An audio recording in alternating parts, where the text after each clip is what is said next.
Hello friends, this is Pooja and आज का हमारा टॉपिक है small share holders director. And small share holder directors सिर्फ और सिर्फ एप्लीकेबल है लिस्टेड कंपनी में, चाहे वो पब्लिक लिस्टेड कंपनी हो या प्राइवेट लिस्टेड कंपनी हो। तो चलिए शुरू करते हैं स्टार्टिंग से कि स्मॉल शेयर होल्डर डायरेक्टर किसे कहते हैं। तो small share holder director, small share holders किसे कहते हैं? स्मॉल शेयर होल्डर्स वो सारे शेयर होल्डर्स होते हैं जिनके कंपनी में 20,000 की वैल्यू के शेयर्स या उससे कम वैल्यू के शेयर्स है उनके पास। और वैल्यू क्या कैसे लेंगे हम लोग? Market value of the shares की बात नहीं कर रही हूँ यहाँ पे मैं बात कर रही हूँ face value of the shares की। जैसे कि एक कंपनी की फेस वैल्यू के शेयर है 10 एंड उस बंदे के पास है 2,000 शेयर्स, तो उसका शेयर वैल्यू कितना हुआ? 10 इंटू 2,000 दैट इज 20,000 के शेयर्स। तो क्या वो स्मॉल शेयर होल्डर है? यस, वो स्मॉल शेयर होल्डर है। ऐसे ही अगर एक बंदे के पास 3,000 शेयर्स है और हर एक शेयर उसका जो पर शेयर फेस वैल्यू है 10, तो उसके पास वैल्यू होते हैं शेयर होल्डर की, शेयर होल्डर वैल्यू होती है उसके पास 30,000। तो क्या वो स्मॉल शेयर होल्डर है? नहीं, वो स्मॉल शेयर होल्डर नहीं है, क्योंकि उसके पास जो वैल्यू ऑफ शेयर्स है, फेस वैल्यू ऑफ शेयर्स है, वो अबव 20,000 है। तो कहने का मतलब इतना है, जिन भी शेयर होल्डर्स के पास 20,000 से कम की वैल्यू के शेयर्स होंगे वो सारे shareholders small share holders कहलाएंगे। अभी वो जो स्मॉल शेयर होल्डर्स है वो एक भी हो सकते हैं, दो भी हो सकते हैं, हज़ारों की संख्या में भी हो सकते हैं। ठीक है, तो वैसे शेयर होल्डर्स क्या मतलब उनका क्या रोल है कंपनी में? So who is eligible to small share holder director? वैसे टाइप के शेयर होल्डर्स क्या कर सकते हैं, क्या रोल होता है उनका कि वो चाहे तो स्मॉल शेयर होल्डर डायरेक्टर को अपॉइंट कर सकते हैं। वो ऐसा क्यों करेंगे? क्योंकि उनको ऐसा लगता है कि हो सकता है कि जो बोर्ड ऑफ डायरेक्टर्स में जो भी डायरेक्टर्स हैं वो सारे ही प्रमोटर्स होंगे, या फिर जो कंपनी जिसने फॉर्म की होगी या वही लोग चलाते होंगे। तो उनका राइट कहीं पे हिट ना हो जाए, कहीं वो सारे डिसीजंस अपने ही फेवर में ना ले और हमें कुछ ना मिले शेयर्स वैल्यू से। तो वैसे टाइप के शेयर होल्डर्स अगर चाहे ना कि कंपनी में क्या चल रहा है क्या नहीं चल रहा है, बोर्ड ऑफ डायरेक्टर्स क्या डिस्कस कर रहे हैं क्या नहीं डिस्कस कर रहे हैं, तो वो सारी चीज़ें स्मॉल शेयर होल्डर्स को अगर जाननी है तो वो ऐसा कर सकते हैं और अपने एक डायरेक्टर को बोर्ड में खड़ा कर सकते हैं कि हाँ भाई, ये बंदा हमारी तरफ से बोर्ड में खड़ा रहेगा। और जो कुछ कुछ डिसीजंस ऐसे होते हैं जो सिर्फ और सिर्फ बोर्ड ऑफ डायरेक्टर्स ही लेते हैं, वो शेयर होल्डर्स के पास आ ही नहीं पाते हैं। तो वैसे टाइप के जो भी डिसीजंस होंगे वो उस स्मॉल शेयर होल्डर डायरेक्टर को पता चल जाएगा और उसके थ्रू हमें भी पता चल जाएगा, और जो भी जानकारी होगी, जो भी सब कुछ होगा, वो हमारे हक में लेगा, हमारे फेवर में भी लेगा। सिर्फ और सिर्फ वो डायरेक्टर्स के फेवर में नहीं होगा, वो company as a whole share holder as a whole benefit देखेगा। तो अभी ये जो स्मॉल शेयर होल्डर डायरेक्टर है, ये कौन अपॉइंट करेगा? Who is eligible to elect small share holder director और who is eligible to appoint और give a nomination for small share holder director? तो पहला, कि अगर लिस्टेड कंपनी खुद चाहे कि भाई हमें लगता है कि हमें small share holder director appoint करना चाहिए कि कहीं स्मॉल शेयर होल्डर्स का कुछ जो भी राइट्स है वो वॉयलेट नहीं हो जाए, तो उसके लिए अगर कंपनी वॉलेंटली चाहे तो वॉलेंटली अपॉइंट कर सकती है। बट नॉर्मली ऐसा होता नहीं है कि कंपनी करती है, बहुत कम ऐसी कंपनीज होगी जिन्होंने वॉलेंट्री एसएसडी अपॉइंट किया होगा। दूसरी, अगर स्मॉल शेयर होल्डर्स खुद से चाहे ना तो कंपनी को नोटिस दे सकते हैं और बोल सकते हैं कि भाई आप हमारे बिहाफ में इस बंदे को स्मॉल शेयर होल्डर डायरेक्टर बना दो। तो क्या मैं अकेले भी जा सकती हूँ? मतलब मेरे पास भी अगर 20,000 के शेयर्स है या 10,000 के शेयर है या 1 रुपया का शेयर है या मेरी शेयर होल्डर वैल्यू 10,000 है, तो क्या मैं जा सकती हूँ? The answer is no. उसके लिए मिनिमम प्रिस्क्राइब नंबर है। ऐसे तो एक बंदे ने 4-5 कंपनीज में शेयर होल्डिंग होल्ड करके रखी है और वो 10 रुपये के, किसी में 1,000 रुपये के, किसी में 10,000 के, किसी में 15,000 के उसने शेयर लेके रखी है। तो इसका मतलब ये नहीं है कि कोई भी बंदा उठ के चला जाएगा और कंपनी उसके बिहाफ में स्मॉल शेयर होल्डर उसको बोलेगी कि ठीक है इस बंदे को हम लोग स्मॉल शेयर होल्डर अपॉइंट कर ले।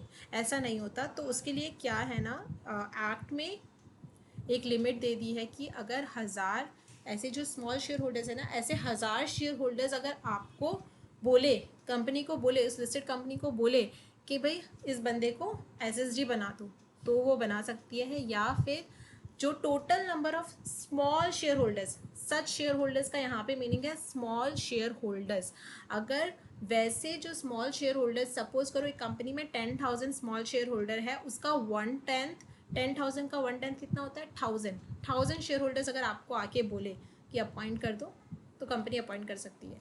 ये दो लिमिट्स दी हुई है, या तो 1000 या फिर 1/10 of the total number of share holder which ever is low. जो भी इनमें से कम वैल्यू का होगा, अगर वो आके कंपनी को, लिस्टेड कंपनी को बोलता है कि आप अपॉइंट करो, तो वो कंपनी कर सकती है। However, any company can voluntarily choose to appoint SSG as discussed earlier in the first line itself. For example, कि एक ABC listed company है जिसके total number of small shareholders 600 है। total number of shareholders in the company की बात नहीं कर रही हूँ, सिर्फ उस कंपनी में 600 small shareholders है। उसमें 100 शेयर होल्डर्स मिस्टर विजय को बोल रहे हैं, कंपनी को बोल रहे हैं कि मिस्टर विजय को हम लोग SSG यानी कि small share holder director appoint करना चाहते हैं। तो क्या लिस्टेड कंपनी अपॉइंट कर सकती है?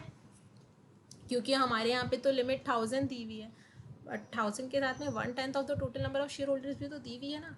तो 1/10 of the total share holders यहाँ पे कितना हुआ, 600 डिवाइडेड बाई 10 दैट इज 60। तो मिनिमम लो टू लो 60 अगर शेयर होल्डर्स है, 60 या फिर 1000 which ever is low, here 60 is low. तो 60 शेयर होल्डर्स भी मिलके किसी बंदे को अपॉइंट कर सकते हैं SSG। कंपनी को बोल सकते हैं मिस्टर विजय को अपॉइंट करो SSG। कंपनी कुछ रिक्वायरमेंट्स होती है कंपनी की भी, वो उस रिक्वायरमेंट्स को फॉलो करके सब कुछ देख के अपॉइंट कर सकती है। Next, notice of appointment of small share holders director. अभी जो हमने डिस्कस किया ना कि स्मॉल शेयर होल्डर डायरेक्टर अगर कंपनी को नोटिस दे कि इस बंदे को हम लोग स्मॉल शेयर होल्डर डायरेक्टर बनाना चाहते हैं, तो वो बना सकते हैं।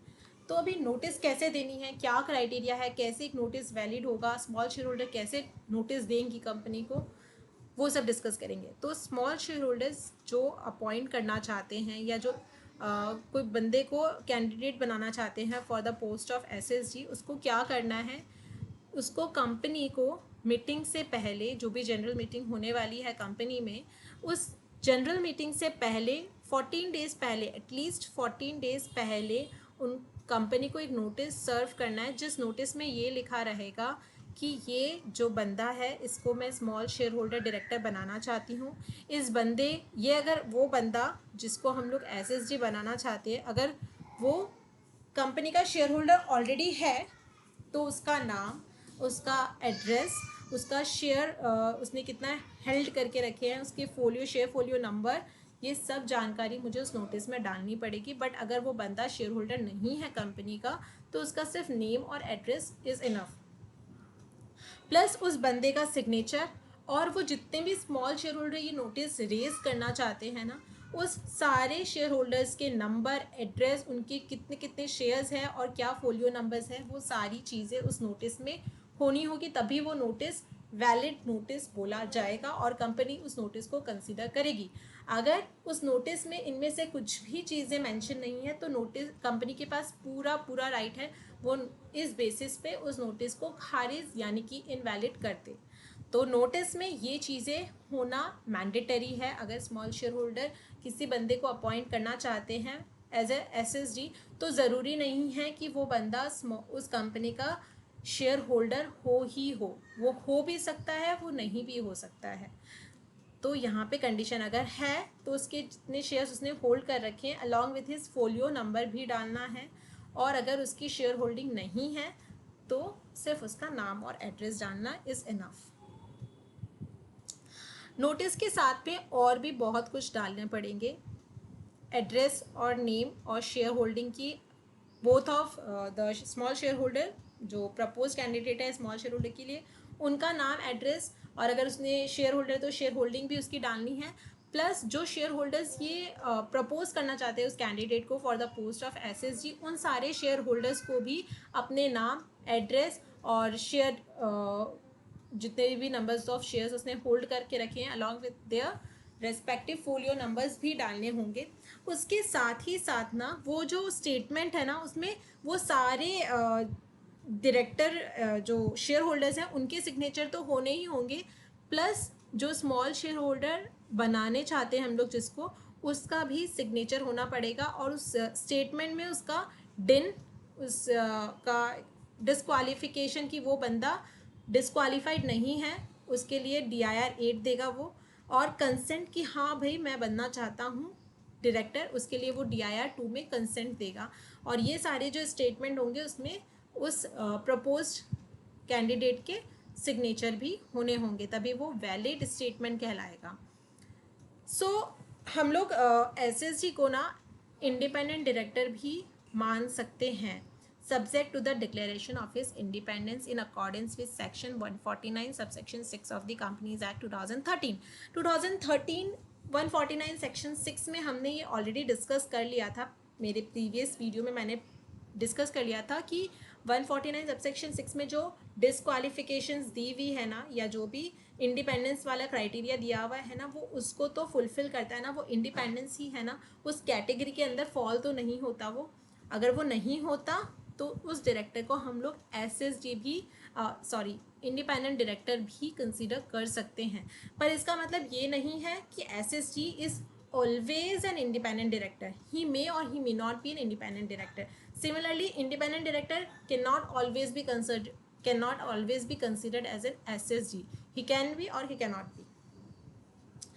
Next, क्योंकि ये बहुत जनों को डाउट रहता है कि जो SSG है उसको हम लोग इंडिपेंडेंट डायरेक्टर मानता है, डैट मीन्स कि ओनली इंडिपेंडेंट डायरेक्टर ही SSG बन सकता है। ऐसा कुछ भी नहीं है। यहाँ पे लॉ में स्पेसिफिकली ये वर्ड लिखा हुआ है can be considered, that means it is not mandatory कि SSG इंडिपेंडेंट डायरेक्टर ही होगा। और एक और चीज़ अगर लॉजिकली हम लोग देखें तो हमने कहा था मेरे इसी स्लाइड के प्रीवियस स्लाइड में कि जो SSG है वो शेयर होल्डर भी हो सकता है, और इंडिपेंडेंट डायरेक्टर सिर्फ 2% of the share holding he hold कर सकता है। उससे ज़्यादा करे तो उसका इंडिपेंडेंस लॉस हो जाता है और वो डिक्लेरेशन ऑफ हिज इंडिपेंडेंस नहीं दे सकता है। सो उस केस में तो वो इंडिपेंडेंट डायरेक्टर नहीं बन सकता ना। सो इसीलिए यहाँ पे लॉ में ये लिखा हुआ है कि SSG can be considered as an independent director, he is not necessarily an independent director. तो अब ये किस तरह से इसका प्रोसीड्यूर होता है, किस तरह से अपॉइंट होता है। ऐसे स्मॉल शेयर होल्डर्स ने कंपनी को नोटिस भेज दिया, नोटिस में सब कुछ लिख लिया, अब कंपनी का पार्ट शुरू होता है। कंपनी को क्या करना है, जब उस कंपनी के पास नोटिस आती है तो वो कंपनी क्या करेगी, सबसे पहले डायरेक्टर्स को बोर्ड मीटिंग का नोटिस भेजेगी और बोर्ड मीटिंग हेल्ड करेगी। उस बोर्ड मीटिंग में वो ये डिस्कस करेगी कि ये सारे शेयर होल्डर्स का नोटिस आया है हमारी कंपनी के पास, और ये सारे जो शेयर होल्डर्स हैं वो इस बंदे को स्मॉल शेयर होल्डर डायरेक्टर बनाना चाहते हैं। बोर्ड ने अप्रूव कर दिया, अप्रूव करके ये बोल दिया कि he is appointed as an independent director, small share holder director, subject to the approval of the share holder in the general meeting. तो वो जनरल मीटिंग होल्ड करेगी और जनरल मीटिंग में शेयर होल्डर्स की अप्रूवल आने के बाद में उसको अप्रूव कर देगी और बंदे को अपॉइंट कर देगी एज एन SSG। अभी ये जो 2018 में ये नया कुछ आया है नोटिफिकेशन। पहले क्या था ना, SSG को सिर्फ और सिर्फ पोस्टल बैलेट से ही अपॉइंट किया जाना मैंडेटरी था, बट 2018 का एग्जेम्पशन या नोटिफिकेशन आने के बाद में लिस्टेड कंपनी के ऊपर या जो वो सारी कंपनीज जिसके लिए ई-वोटिंग मैंडेटरी हो जाती है उसको पोस्टल बैलेट के थ्रू अपॉइंट करना मैंडेटरी नहीं हो जाता है। वो चाहे तो नॉर्मली भी अपॉइंट कर सकती है कोई SSG को, उसके लिए पोस्टल बैलेट की ज़रूरत नहीं है।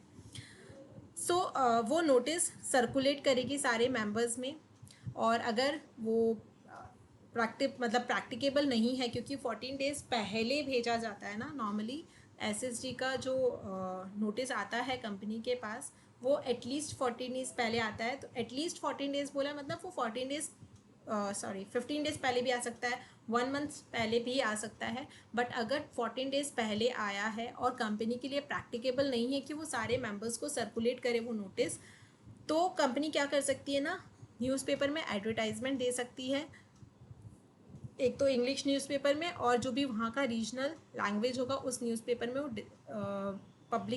ये पब्लिकेशन या एडवर्टाइजमेंट दे देगी कि ये बंदे को स्मॉल शेयर होल्डर डायरेक्टर बनाना चाहते हैं। Due to the shortage of time we are not able to give notice individually to all the members. So ये एडवर्टाइजमेंट इस न्यूज़पेपर में उसने दे दिया है। अभी वो जो आइटम ऑफ एजेंडा है ना, वो जनरल मीटिंग में हम लोगों को इंक्लूड करना पड़ेगा, क्योंकि वो जो नोटिस जनरल मीटिंग की पहले गई होगी ना, उसमें ये आइटम ऑफ एजेंडा इंक्लूडेड नहीं होगा, तो उसको इंक्लूड करना पड़ेगा। उसके बाद में वो एजेंडा उसने इंक्लूड कर दिया, फिर वो जनरल मीटिंग होल्ड करेंगे। जनरल मीटिंग में वो रिजोल्यूशन जो प्रपोज़ल है वो मूव किया जाएगा, क्योंकि वो रिजोल्यूशन तो बना नहीं है, क्योंकि अगर उसने एडवर्टाइजमेंट में नहीं दिया है एजेंडा नहीं, सिर्फ एजेंडा इंक्लूड किया है जनरल मीटिंग में, तो अगर जो बंदों ने, जिन शेयर होल्डर्स ने ये रिजोल्यूशन या प्रपोज़ल मूव करना चाहते हैं जनरल मीटिंग में, वो अगर प्रेजेंट ही नहीं है तो वो रिजोल्यूशन मूव नहीं होगा।